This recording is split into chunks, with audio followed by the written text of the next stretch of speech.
Well, hello again. This is Chad Everett Broshears, and I'm going to do a quick video on tearing down leadership, and who should you follow, and why should you, and what's the benefit of being a skeptic versus being credulous. Opposite ends of the spectrum. Quick definition value is a credulous person is somebody who believes based off of, usually you don't need much to believe. It just lines up with your belief and you don't really question much of it, like religious cognitions and different belief systems that just, you hear something and you don't even think about it, you take it as fact. And skeptic is someone who questions what they're hearing. The more skeptical you are, the more you question things, different areas. You take very little for granted that it is the truth once you first hear it. Usually you take time to analyze what you're being told or what you're hearing, reading, or whatever that is.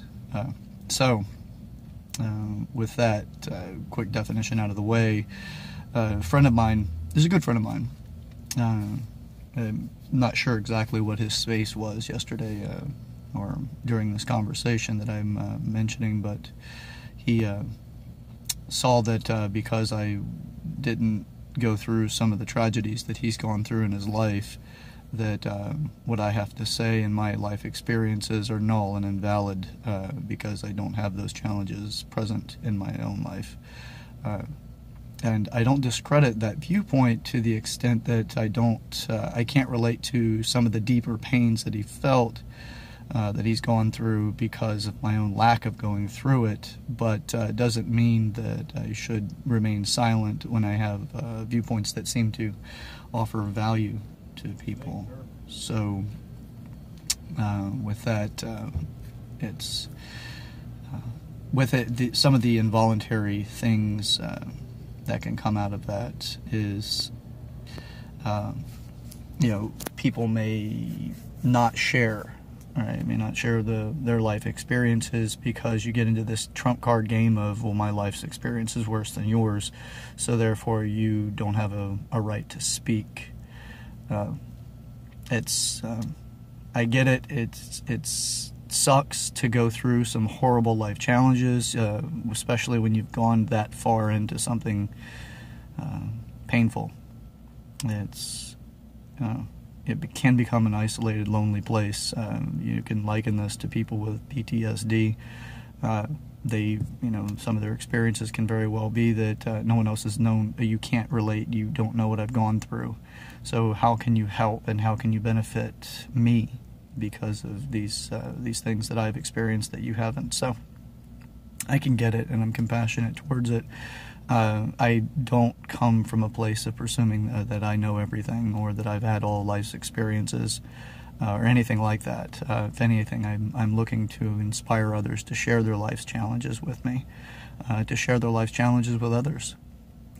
This is some of the greatest things that we can do, is to express ourselves in such a way that other people can learn from those lessons that we've had, or they can, enjoy some of the things that we've had that we do enjoy.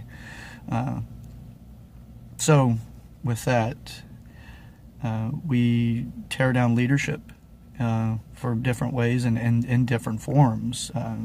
Yesterday my experience, or this conversation, created an experience that I did kind of feel that maybe I should resign, and offering my viewpoints and expressions. It was only a very, very brief moment when I really took in what my friend had to share with me.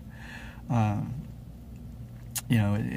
not willing to do that. I mean, obviously, this is something that I live my life to make a difference.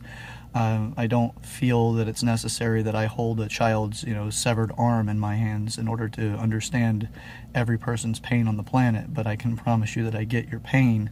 I just may not get the full depth of that pain and the realizations that you had at the moment holding a child's arm, or consulting someone who just witnessed their best friend being blown to pieces.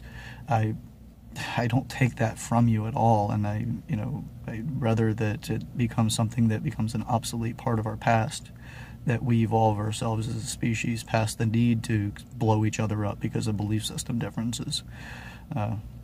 I really am coming from a place of love and compassion and empathy, and I hope that this is beneficial for anyone watching.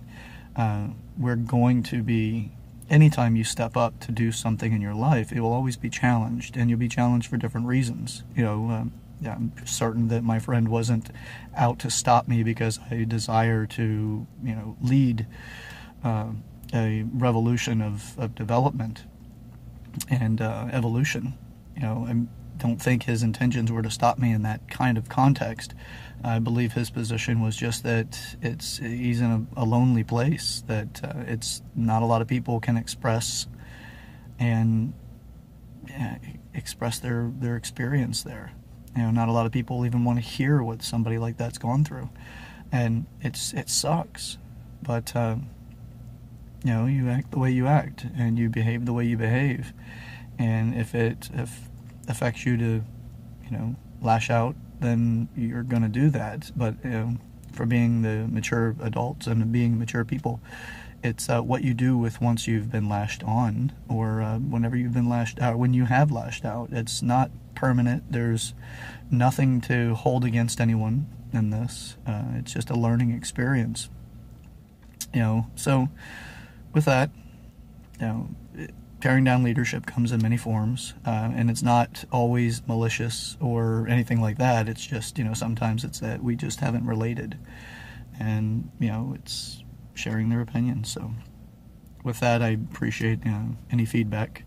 I know this has been a very vague description of what conversation took place, but it's not necessary to know the context of the conversation so much as just the description, and that it's possible to relate to this because you've experienced it in your life somewhere, where someone told you, because they're close to you, that you shouldn't share certain things, or you'll find that for the equivalent value of supporters you have, you'll also have equal to greater people that don't necessarily support you, but for their own reasons. It's not that they don't want to see you succeed as much as they don't want to deal with certain things, or face the fact that they haven't succeeded in something, or whatever their various reasons may be.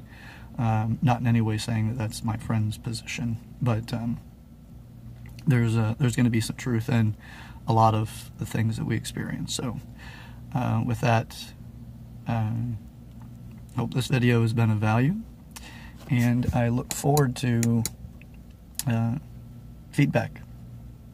Have a wonderful day. Again, this is Chad Everett Broshears, the creator and founder of The Human Manual. So, have a wonderful day.